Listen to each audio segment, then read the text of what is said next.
Masechet Nazir Daf Lamedhe, et nous commençons à la 15e ligne. Verabi El-Azar de Darish Miet Veriba.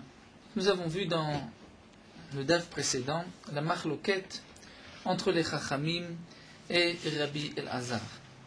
On était parti sur une simple marloquette. Est-ce que pour le Nazir, les Alim Velulavim sont interdits? C'est-à-dire, est-ce que Alim, les feuilles de vigne, ou Lulavim sont des petites branches tendres qu'on peut consommer, est-ce que ces Lulavim et Alim sont interdits au Nazir ou pas? Les Chachamim nous ont enseigné qu'il n'y a pas d'interdiction pour le Nazir. Et Rabbi Lazare pense qu'il y a une interdiction pour le Nazir.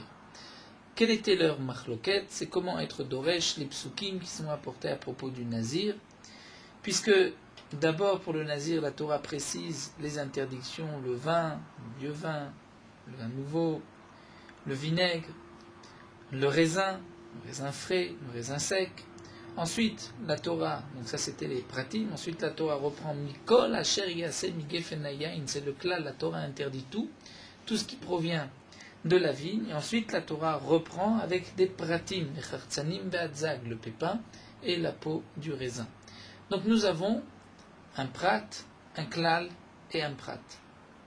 D'après les chachamim, nous allons étudier sous cette forme prat ou klal ou prat. Et le din de prat ou klal ou prat, c'est atadan elakeen prat. C'est-à-dire, nous savons dans les Yud Gimel Midot que nous disons tous les jours, nous connaissons le klal ou prat ou klal. Et il y a aussi le prat ou klal ou prat. C'est presque la même chose, comme nous le verrons. La Gemara dans Amud Bet nous rapportera la différence entre un klal ou prat ou klal et un prat ou klal ou prat. Mais le din est que et atadan et la ke'en prat, c'est-à-dire que la Torah ne vient pas limiter seulement au prat, aux détails qui sont marqués, donc aux choses interdites qui sont marquées. La Torah par le klal vient rajouter, et la Torah vient rajouter ce qui ressemble au prat. Et donc dans notre cas, qu'est-ce qui ressemble au prat? Les Chachamim avaient dit, les détails qui sont marqués dans la Torah, c'est péri ou pesolet péri, c'est-à-dire le fruit, et psolet péri, c'est-à-dire les résidus de fruits, c'est-à-dire psolet, ce qui provient du fruit, mais qui n'est pas l'essentiel du fruit. Donc péri, c'était le raisin, psolet péri, c'est le vinaigre, et on va inclure tout ce qui est péri ou psolet péri. Nous avons inclus même goarké, c'est-à-dire le bosser, le raisin qui n'a pas bien mûri, c'est aussi un péri, et on a inclus aussi les anavim dichim, c'est-à-dire le raisin qui a été infesté de vers. Ça c'est d'après les chachamim, donc on est doresh le prat, ou klal ou prat, mais on ne peut pas inclure les feuilles et les lulavim, les petites branches, puisqu'elles ne ressemblent pas au prat. Rabbi El-Azar, lui, avait expliqué les psukim d'une autre manière, sous forme de, comme la Gemara nous avait dit, ribouillé ou miouté, c'est-à-dire ribouille ou miout. La Torah va inclure et la Torah va exclure. Donc Rabbi El-Azar nous avait dit, puisque la Torah avait commencé Yain Veshechar Yazir, c'est un miout. La Torah vient dire juste le vin, donc juste le vinaigre, juste le raisin. Ensuite la Torah dit Mikol Asher Yaseh Migefenaim, tout ce qui provient de la vigne. Donc c'était riba. Là la Torah vient dire tout ce qui provient de la vigne. Et d'après Rabbi El-Azar, on va dire Miet Veriba, la Torah vient tout inclure. Riba Hakol. C'est une autre manière d'être au Toresh les psukim, riba hakol, mais le miout, c'est-à-dire le détail que la Torah nous a rapporté ici, va servir à exclure au moins shabishta, c'est-à-dire les branches dures, les branches de la vigne. Mais on va inclure les alim velulavim, c'est-à-dire les feuilles et les petites branches, les petites tiges de la vigne. C'était donc cela la marloquette entre Rabbi Eliezer et Rabbanan. Comment va-t-on être doresh les psukim? Et nous avons vu que d'après Rabbi Elazar, chartzanim ve'adzag n'était pas un miout, c'est-à-dire il n'y avait pas de miout riba ou miet, puisque chartzanim ve'adzag était utilisé d'après Rabbi Elazar comme l'enseignement de Rabbi Elazar ben Azaria, il fallait 2 pépins et une peau.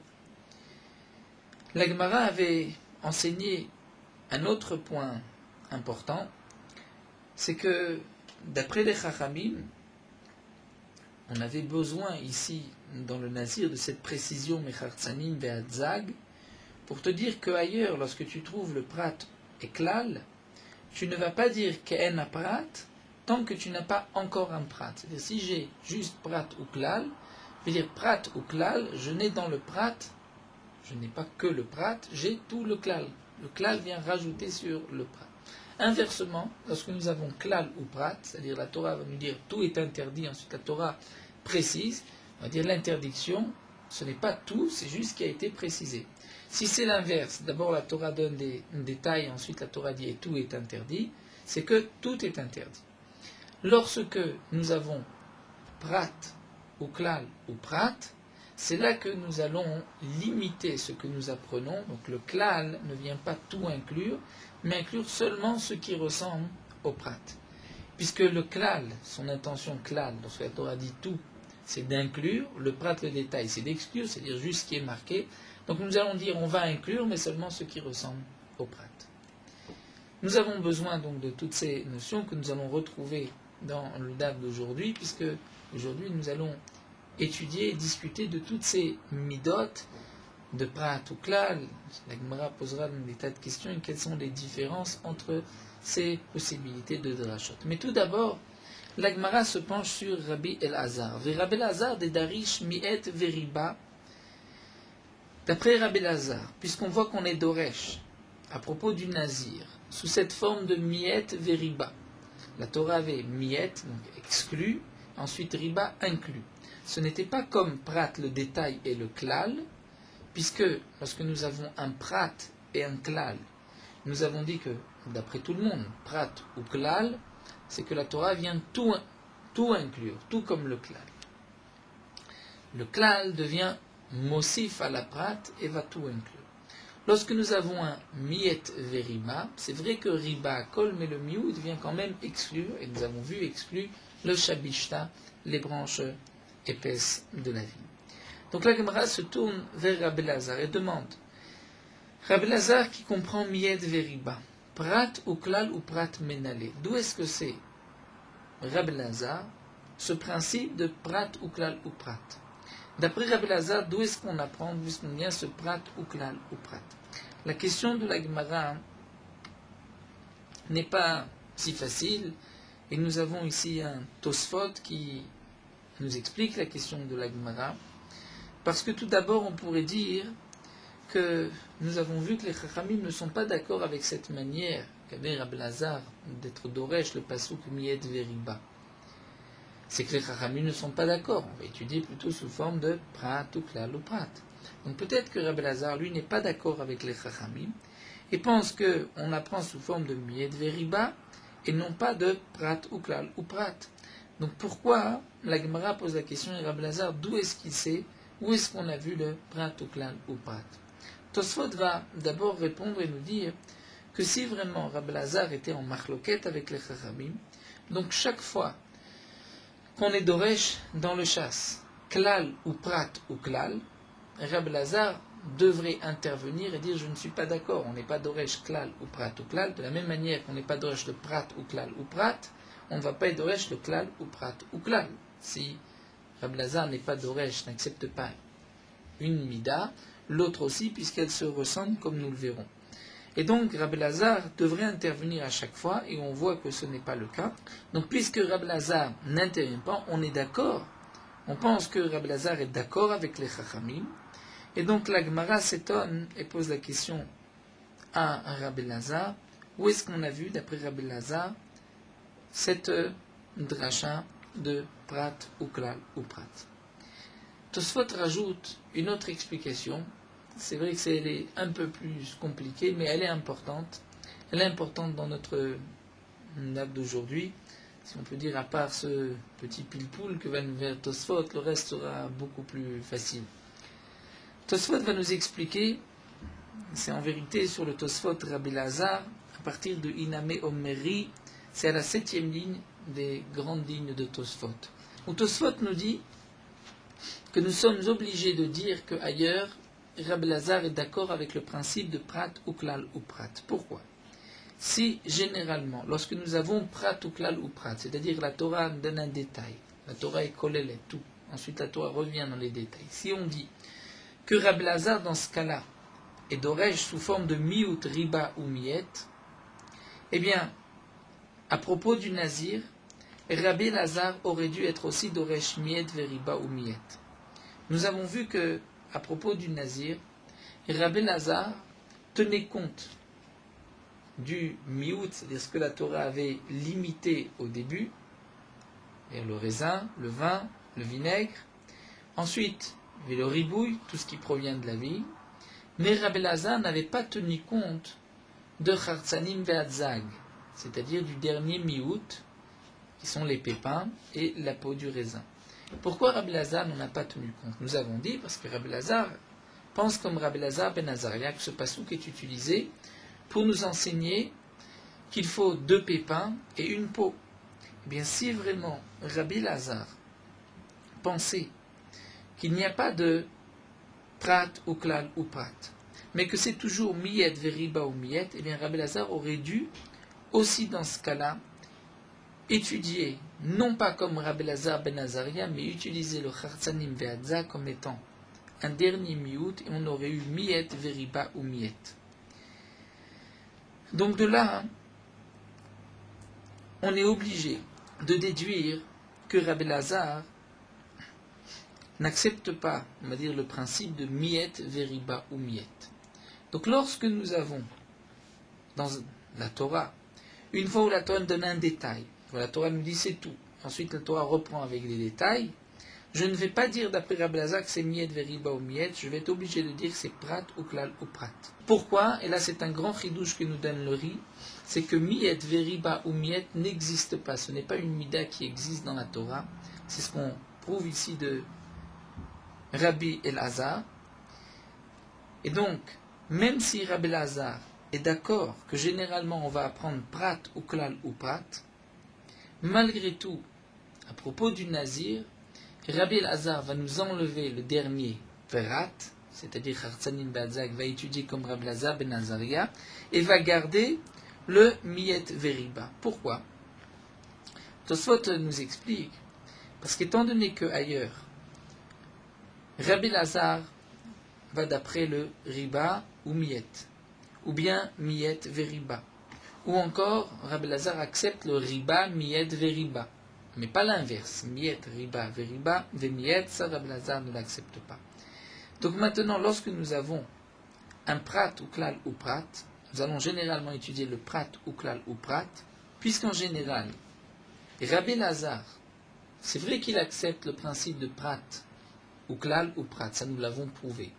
Mais ici, à propos du nazir, il préférera utiliser le dernier prat comme Rabbi Elazar et garder miyet veriba, puisque ailleurs Rabbi Elazar étudie toujours miyet veriba au lieu de prat ou klal. Mais c'est vrai que lorsque Rabbi Elazar n'a pas le choix, c'est-à-dire le dernier mi-août, on ne peut pas l'expliquer comme ici pour Rabbi Elazar ben Azaria pour une dracha. Donc là, Rabbi Elazar reviendra au principe habituel qui est prat ou klal ou prat. Donc Tosfot nous a expliqué que Rabbi Elazar, bien que chaque fois que nous avons un prat ou klal ou prat, d'après Rabbi Elazar, on va aller au lieu du prat ou klal, on va dire miyet, veriba, riba ou miyet. Nous avons aussi klal ou prat ou klal, Rabbi Elazar nous dira riba ou miyet, veriba. Mais lorsque nous avons prat, klal ou prat, là Rabbi Elazar ne dira pas miyet, riba ou miyet, parce que cette mida n'existe pas, mais on dira prat ou klal ou prat, sauf dans notre cas où le prat, le dernier prat, peut être utilisé comme Rabbi Elazar ben Azaria. Et donc, la Gemara se pose la question, et là nous allons commencer l'explication de la Gemara. D'après Rabbi Elazar, qui lui est d'oresh tout le temps miyet veriba, le prat ou klal ou prat menalé, d'où est-ce qu'on sait? Est-ce que Rabbi Elazar a un enseignement de ce genre? Amar Rabbi Avaou nous dit nafkale mehaikra. On l'apprend de ce pasouk. Nous avons un pasouk à propos des shomrim, des gardiens. La Torah dit Vichiteni shel reu chamor. Lorsqu'un homme va donner à son prochain chamor, un âne au shor, ou un taureau, osé, ou un mouton, un agneau, l'ishmor pour le garder. Ici, nous avons la dracha suivante. Ki teni shel reu chamor o shor ose, c'est un prat. Lorsqu'un homme donnera à son prochain un âne, un taureau ou un agneau. Donc la Torah nous dit, voici les cas. Quels sont les cas du chômeur? C'est lorsqu'il va prendre chamor shor ose. Ensuite, la Torah dit, vechol behema, ou toute bête. Toute bête, ce n'est pas juste chamor shor ose, c'est toutes les bêtes. Donc là, la Torah revient avec un klal. Elle inclut, elle généralise plus que le détail qui avait été rapporté auparavant. Et ensuite, la Torah continue l'ishmor pour les garder. L'ishmor revient sur chamor shor ose. Donc nous avons encore un prat, razar ou parat. Ce qui nous donne prat ou klal ou prat, et atadan la ken a prat, et on ne va apprendre que ken a prat comme le prat. Ici, dans cette explication de la Gemara, nous avons le Mefarej qui rentre entre des différences entre Chamor, Shor, Oussé, ce sont des bêtes qu'on peut garder. Kol Behema va inclure même un ours, même un lion, ce sont des bêtes qu'on ne peut pas garder. Et ensuite, l'Ishmor, la Torah revient nous dire, ce sont juste des bêtes qu'on peut garder.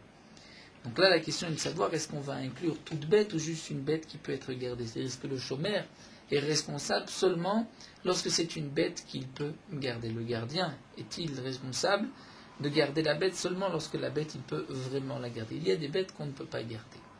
Ça, c'est l'explication du Mefarej, bien qu'elle est assez difficile, puisque on ne voit pas dans la Gemara cette différence qu'un chômeur à qui on donne un lion à garder serait dispensé de sa shmira parce que le lion n'est pas gardé généralement, n'est pas un animal qui se garde. Donc nous allons plutôt nous pencher vers l'explication de Tosfot ici, qui nous dit que ce que la Gemara voulait apprendre de là, c'est qu'on retrouve cette même dracha d'après les Chachamim, mais sous une autre forme. Les Chachamim vont utiliser ce pasouk non pas sur prat ou klal ou prat, mais klal ou prat ou klal. Les mots se ressemblent, klal ou prat ou klal, mais il faut faire la différence. Les Chachamim vont dire ainsi. La Torah dit ki iten, lorsqu'un homme va donner. Donc il va donner quoi à garder? N'importe quelle chose, que ce soit un objet, que ce soit un esclave, que ce soit un shtar, que ce soit un âne, une bête. Ensuite, la Torah dit chamor, oshor, osé, vechol behema, ça c'est des prats, des détails. Ensuite, la Torah reprend l'ishmor pour garder, c'est toute chose. Donc, d'après les Chachamim, nous avons klal ou prat ou klal. C'est-à-dire, la Torah nous dit un homme donne à garder à son prochain toute chose. Ensuite, la Torah dit non, juste des bêtes. Ensuite, la Torah reprend toute chose. Pour nous dire, nous explique Tosfot, qu'on va inclure tout ce qui est mitaltel, c'est-à-dire qui se déplace, qui est mobile comme les bêtes, et aussi qui est goufo mamon, c'est-à-dire qui a une valeur. La bête a une valeur, la bête vaut tant. Et on va exclure un terrain. Un terrain n'est pas mobile. Ou on va exclure un shtar, c'est-à-dire un acte où Rouven doit tant à Shimon, si ceci a été confié pour être gardé. Les dinim ne sont pas les mêmes, d'ailleurs dans le passouk on parle de chevois, de jurer. On ne jurera pas sur les karkaot, les shtarot. Pourquoi? Puisque ce n'est shtar, ce n'est pas goufomamon, ce n'est pas de l'argent. Le shtar représente de l'argent. Il y a une dette qui est marquée dans le shtar. Ça c'est ce que les chachamim expliquent. Rabbi El-Hazar est aussi d'accord avec les chachamim sur cette dracha, mais Rabbi El-Hazar ne va pas l'expliquer sous forme de klal ou prat ou klal, puisque nous avons vu que d'après Rabbi El-Hazar c'est toujours riba ou mied veriba. Et pourtant Rabbi El-Hazar est d'accord avec les chachamim, comme nous l'avait expliqué Tosfot. Donc de là on voit que Rabbi El-Hazar va étudier le passouk différemment. Donc non pas que kiiten est en soi un klal, mais le kiiten c'est kiiten, chamor, oshor, osé, ce sont les détails. Kol behema c'est toute bête. L'ishmor c'est encore un détail. Et donc de là on va inclure tout ce qui ressemble au prat, mais seulement ce qui ressemble au prat, et donc on va exclure aussi les terrains et les shtarot. C'est ainsi que Rabbi Lazar va expliquer le pasouk, et c'est ce que nous dit ici Rabbi Abahu. Rava Amar, Rava lui, va se pencher vers un autre pasouk. Il me dit Nafkele Ma'ikra, on va apprendre de ce pasouk. À propos des korbanot, la Torah dit. La Torah nous dit Ve'im minatzon korbano minakesavim menaezim leola zachar tamim ikrivenu. Si un homme doit apporter un korban du menu bétail, que ce soit des brebis ou des chèvres, leola zachar, mais c'est un mâle, pas une chèvre, un bouc ou un mouton. Rava nous dit les psukim, on va les apprendre ainsi. Ve'im min, c'est-à-dire si du menu bétail. Le min, c'est du menu bétail. C'est-à-dire pas tout le menu bétail, mais une partie du menu bétail. Donc la Torah prat vient limiter, vient détailler. Hatson, le menu bétail, la Torah éclate, c'est-à-dire tout le menu bétail. Ensuite la Torah précise kivasim veizim, ou kesavim veizim pour être plus précis. Il s'agit de quoi kesavim veizim? Il s'agit des moutons et du bouc. Donc chazar ou prat, nous avons encore un prat. Prat ou klal ou prat. Là, je vais apprendre le prat ou klal ou prat, et on va dire yatadan laken prat. Donc, tu vas inclure du pasouk tout ce qui ressemble au prat. Qu'est-ce qui ressemble au prat? Qu'est-ce qu'on va apprendre de ce prat? Alors là, nous avons deux explications dans Tosfot. Tosfot nous dit d'abord qu'on va exclure une bête rova venirba, c'est-à-dire une bête qui a eu un rapport avec un homme ou avec une femme. Donc il y a eu une avéra qui a été transgressée avec cette bête. Mais nous avons aussi une autre avéra, mais qui n'est pas bégoufan. C'est-à-dire on a pu transgresser avec cette bête, mais ce n'est pas la bête elle-même qui a transgressé. Comme par exemple si un homme avait labouré avec un taureau et un âne. La Torah interdit de labourer avec un taureau et un âne. Ce taureau a en lui... On a avec lui transgressé une avéra, mais ce n'est pas lui-même qui a transgressé l'avéra comme le rova venir bas.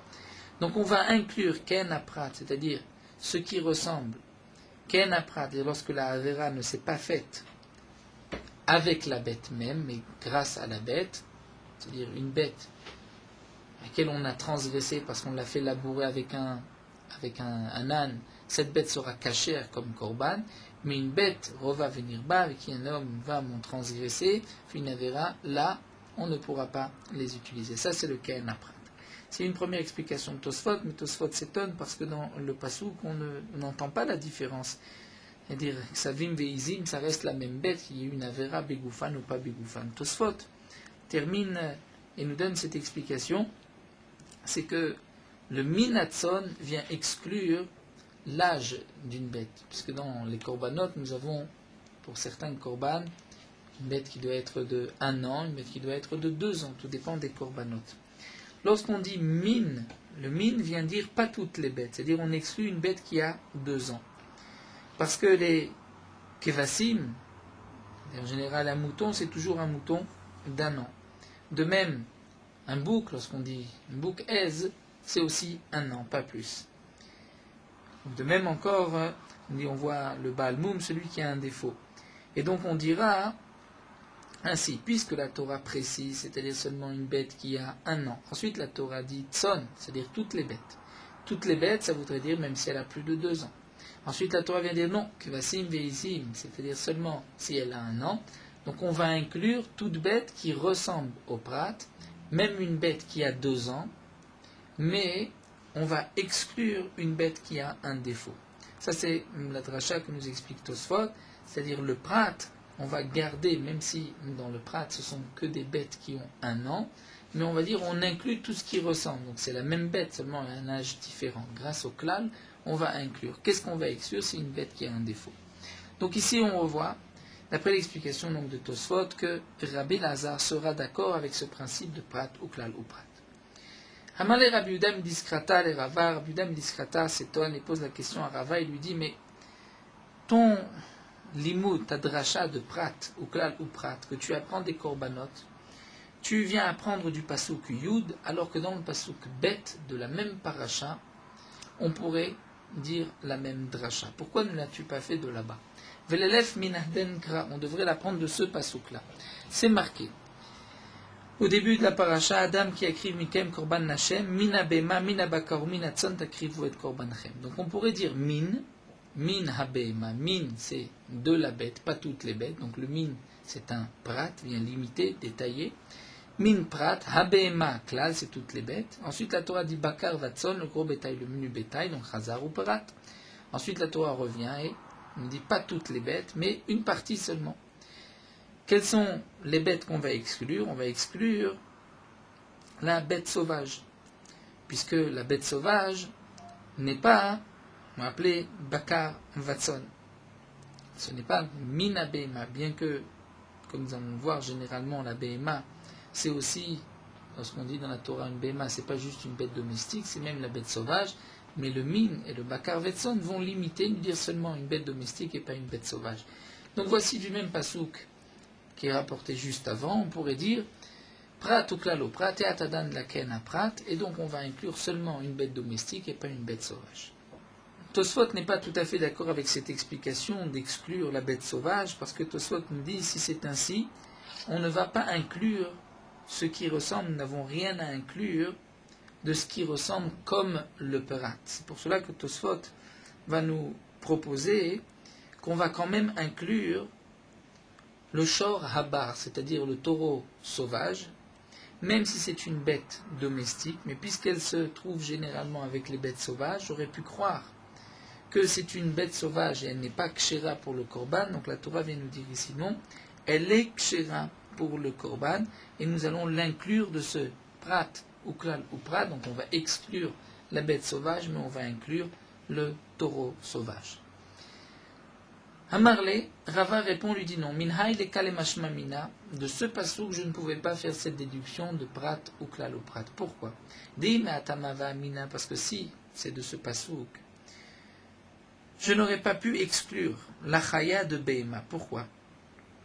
Parce que ha Behema, je vous dis que la Behema c'est chaya bichlal Behema. La chaya fait aussi partie de la Behema. Donc lorsqu'on dit min ha Behema, je ne peux pas exclure une partie, c'est-à-dire enlever les bêtes sauvages. C'est vrai que c'est minamema, parmi les behemoth.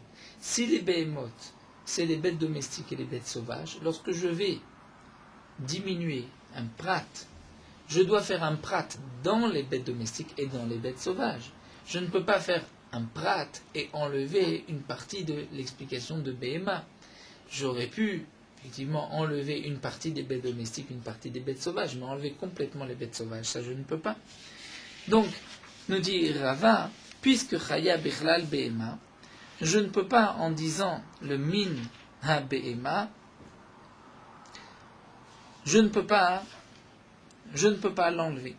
Amarle, il lui a dit, mais ça c'est impossible, Chaya Bichlal Behema, c'est-à-dire que c'était Ravi Yehuda se tourne vers Rava et lui dit mais on ne peut pas expliquer que Behema signifie une bête domestique, une bête sauvage, bien que généralement dans la Torah, la Behema c'est la bête domestique, la bête sauvage. Pourquoi? Puisque ici nous avons expliqué que Min ha-Behema c'est le prat. Ensuite, nous avons juste après Bakar Vatson. Donc le Bakar Vatson, ce n'est que les bêtes domestiques, le gros bétail, le menu bétail. Donc le min, je ne peux pas faire un prat dans la chaya même, dire une partie des bêtes sauvages et pas toutes les bêtes sauvages, puisque le premier prat doit ressembler au dernier prat, puisque le min, c'est-à-dire parmi les behemoths, le parmi ne peut pas être plus large que le prat qui suit, puisque le parmi, le min, c'est ça le premier prat. Donc j'ai min qui est le prat, ha-Behema le klal, et ensuite j'ai Bakar Vatson qui est le prat. Puisque Bakar Vatson exclut obligatoirement la bête sauvage, donc le min, c'est sûr que je vais exclure entièrement la bête sauvage. Tu ne peux pas dire que le min parmi doit être expliqué parmi les bêtes domestiques et parmi les bêtes sauvages. Donc c'est ce que reprend Rabbi Yehuda, Marlechaya Bichlal Behema, tu ne peux pas dire, puisque active Bakar Vatson, c'est marqué dans le passouk, Bakar Vatson, juste après c'est le prat, va les prat ou klal, ou prat, et atadan laken la prat. Et donc on pourrait revenir que c'est un prat ou klal ou prat, et donc on peut être Doresh de là-bas. Donc Rabbi Yehuda revient sur cette possibilité. C'est vrai que Rava ne voulait pas l'apprendre de ce passouk, mais Rabbi Yehuda propose aussi de l'apprendre de ce passouk. Donc nous avons en vérité là terminé avec Rabbi Lazare. Nous voyons que Rabbi Lazare accepte ce principe de prat ou klal ou prat ailleurs, que ce soit à propos du shomer ou à propos des korbanot, comme le propose Rava ou comme le propose Rabbi Yehuda du Diskrata. Dans la Gemara se tourne vers les Chachamim. Uminalan de Achihu, et Tosfot nous explique d'où est-ce qu'on sait que d'après les Chachamim, on est Doresh klal ou prat ou klal, comme nous l'avons vu à propos du Nazir, et qu'on va inclure tout ce qui ressemble au prat. D'où est-ce qu'on sait que cette Mida existe? Détania, nous avons une braïta. À propos de l'argent du Maaser Sheni, un homme a une récolte qui a poussé en Eretz Israël, la première et la deuxième année de la Shemitah, ainsi que la quatrième et la cinquième année de la Shemitah. Il doit, dans les prélèvements, prendre Trouma Gdola, ensuite Maaser Rishon au Lévi, le Lévi prélèvera Troumat Maaser, et le Israël doit encore prélever le Maaser Sheni, un dixième de ce qui reste, qui sera monté à Yerushalayim et consommé là-bas.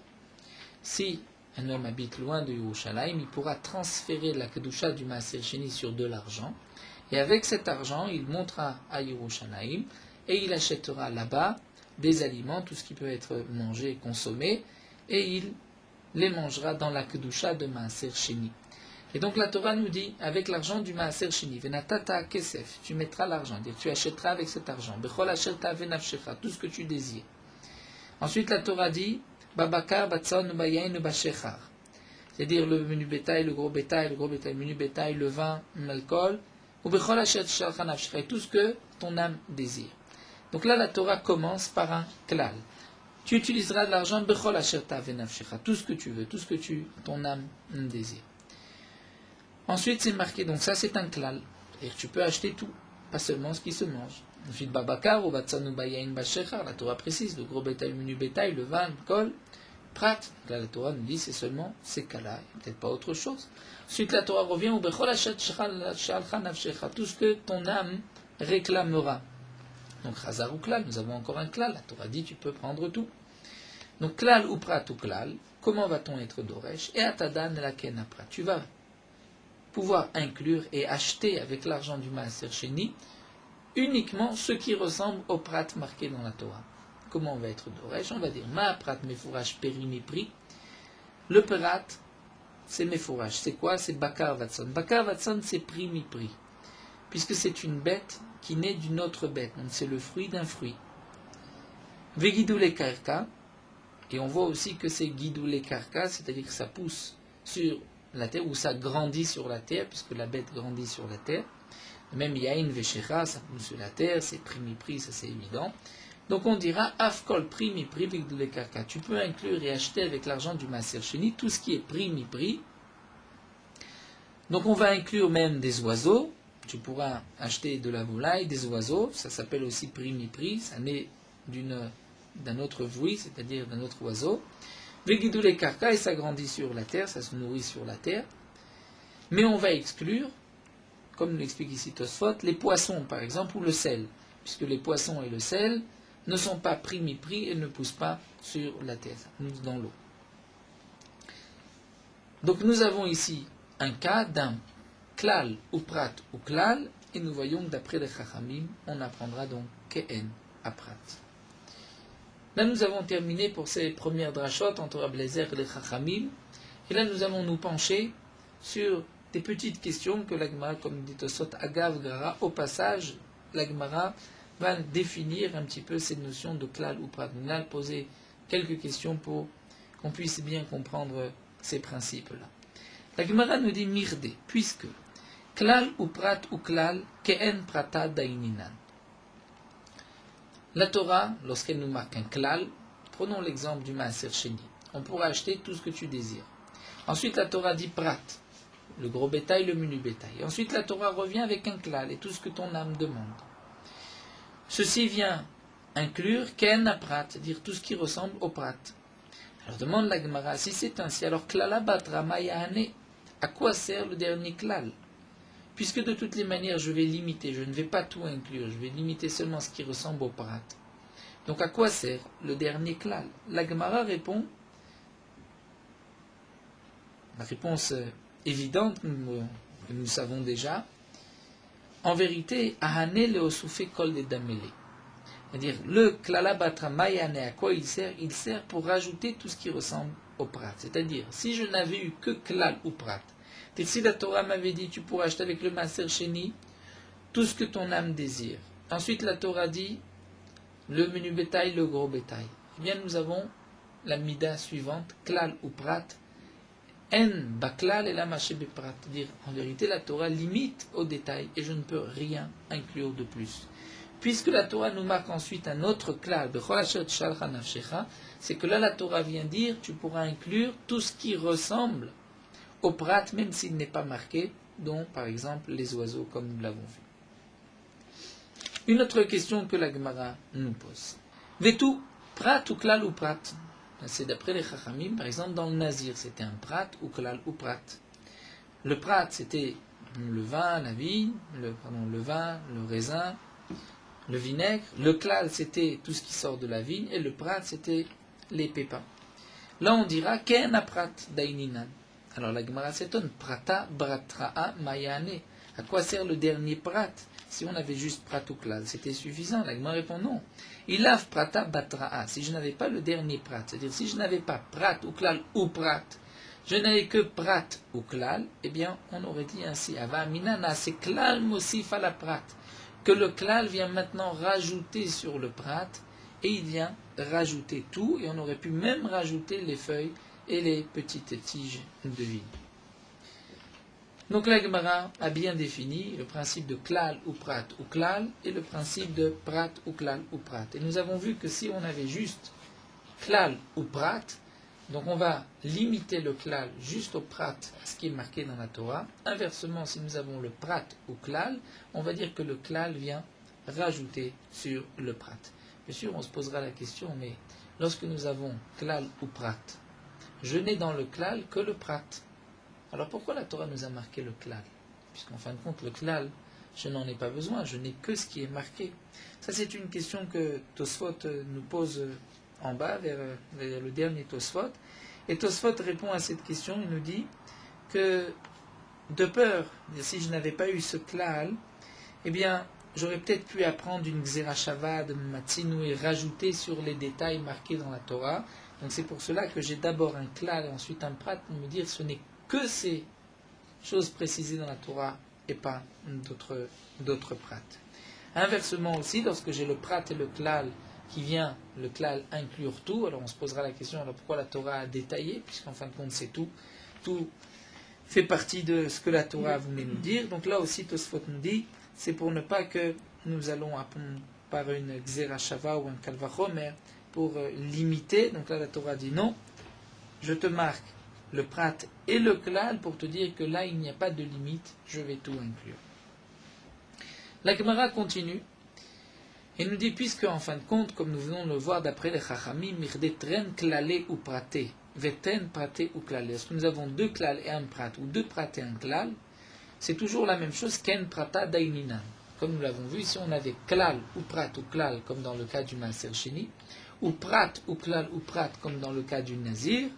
C'est la même chose, on vient inclure comme le prat. Alors la Gemara demande, maïka bene ou bene. Quelle est la différence entre un cas et l'autre? C'est-à-dire, y a-t-il une différence? C'est la question de la Gemara. La Gemara répond, il y a une différence. C'est que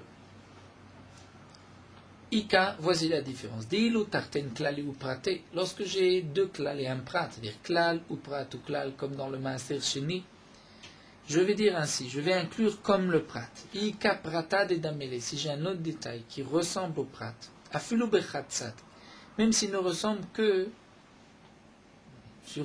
d'un point, d'une facette comme le prat, mais rabinan, je peux l'inclure. Puisque klal ou prat ou klal, j'ai deux klal, donc les deux klal viennent montrer que je vais inclure plus de choses. Donc je vais inclure tout ce qui ressemble au prat, même s'il ne ressemble que sur une facette. Lorsque j'ai très praté ou klalé, c'est-à-dire deux prat et un klal, comme dans le nazir, prat ou klal ou prat, Bien dans ce cas-là, Ika prata de dame mishne tzadim mirabinan, bechat tzad lo mirabinan, puisque c'est deux prat, c'est que la Torah vient quand même limiter. Donc je ne pourrais inclure comme le prat que ce qui ressemble au prat sur deux points. Mais si ça ne ressemble qu'à un seul point, bechat tzad lo mirabinan, je ne peux pas inclure. La Gemara continue et pose la question suivante. Mirde, prat ou klal? Naase klal mosif à la prat, vitrabe kol mile. Puisque le principe de prat ou klal, nous avons vu que c'est la Torah avait d'abord détaillé ensuite un klal, le klal vient rajouter sur le prat et vient tout inclure.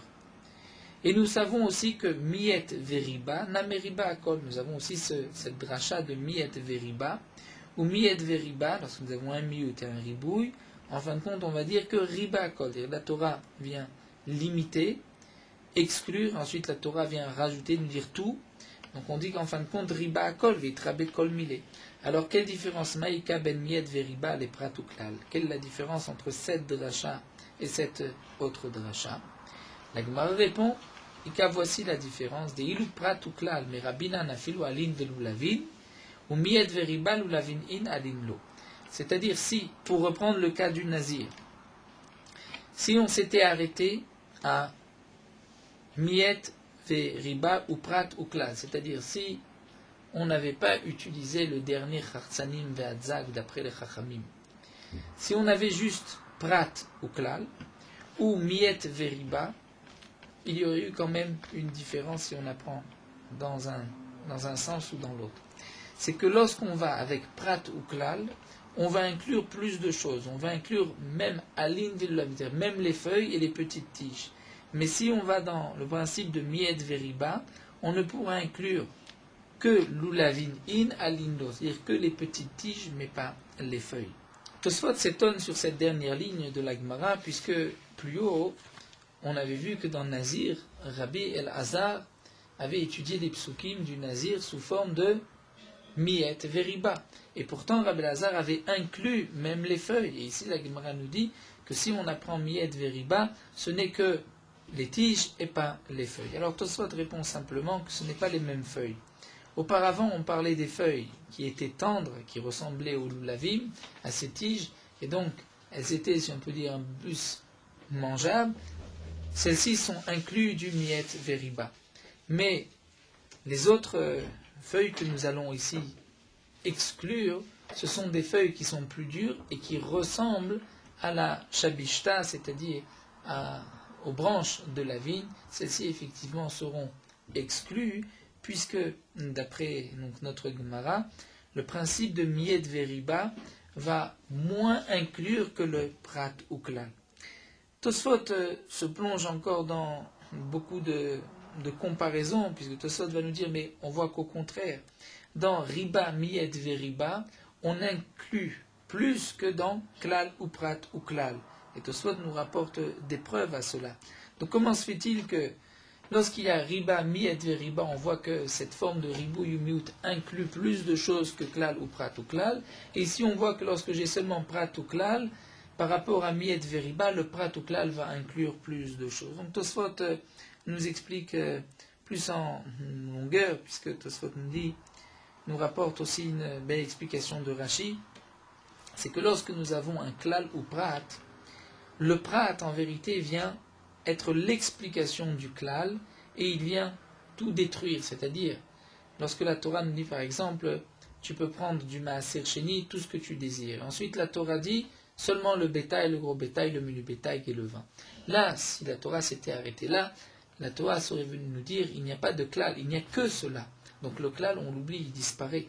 Alors que dans le principe de riba ou miet, ce n'est pas que le miout vient annuler le ribouille, seulement il vient limiter. Mais le ribouille sert quand même, c'est-à-dire que la Torah vient dire tu ne vas pas tout inclure, mais tu vas quand même limiter ce que tu inclus. Inversement aussi, lorsque nous avons un prat ou klal et que le klal vient rajouter sur le prat, eh bien le klal vient annuler le prat. Puisqu'il vient annuler le prat, c'est comme si le prat n'était pas marqué. Alors que dans le principe de miet veriba, le din est différent. Donc c'est pour cela que dans ces cas-là, comme dit la Gemara, on peut comprendre que Miet Veriba vient moins inclure que Prat ou Klal, puisque le Klal qui suit le Prat vient complètement annuler, détruire le Prat, et vient dire qu'il n'y a pas de Prat, en vérité c'est tout. Ce n'est pas comme Miet Veriba où il y a quand même un Miout, et il y a un Ribouille, mais le Ribouille est aussi limité par le Miout. C'est pour cela que apparaît tout de suite la question de Tosfot que nous avons mentionné plus haut, c'est que si c'est ainsi, lorsque j'ai un Prat ou Klal, puisque je n'ai que le Klal, alors à quoi sert le Prat? Ou lorsque j'ai un Klal ou Prat, puisque je n'ai que le Prat, à quoi sert le Klal? Et Tosfot avait donc répondu, c'est pour ne pas apprendre ailleurs par une Zerachava et dire différemment.